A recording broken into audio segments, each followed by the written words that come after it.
Ça n'a pas d'allure, un podcast qui remet en question la société au grand complet, en commençant par soi-même. Pour faire un petit décapitulatif de mes progrès des dernières semaines, tout d'abord, je n'habite plus sur le divan de chez mon ami Criff. Criff a disparu dans la nature avec sa plus jeune sans laisser de traces. Les vieilles âmes font souvent ça.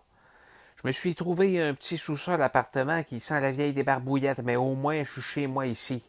C'est un endroit parfait pour se remettre sur les rails. Ma blonde ne veut plus rien savoir de me parler. C'est son amie Jessica qui passe les messages, mais elle me revient toujours les mains vides. Je pense bien que ma blonde, c'est plus ma blonde. J'ai encore beaucoup de travail d'introspection à faire pour comprendre ce qui s'est passé. Ce qui m'amène à l'autre jour, quand je suis allé lire dans le parc. Oui, oui, lire. Lire des livres, et puis des gros livres à part de ça. 200 pages, 300 pages. Des livres pour m'aider à m'améliorer. Mais là, j'étais à côté contre un arbre, commençais à lire, quand il est arrivé une trolley d'enfants de garderie dans le parc. Ce qui n'aurait pas été si pire que ça si ça n'avait pas été des quelques petits morveux qui avaient des maudits petits sifflets dans la gueule, qui faisaient un bruit épouvantable.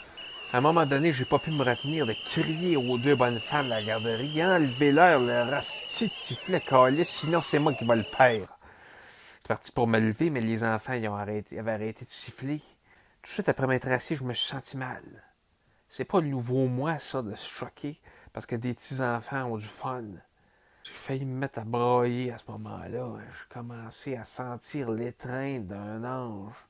L'ange de la consolation qui m'a dit « C'est correct, ça va aller ». Ça n'a pas d'allure tout le travail qu'il me reste à faire pour trouver ma paix intérieure.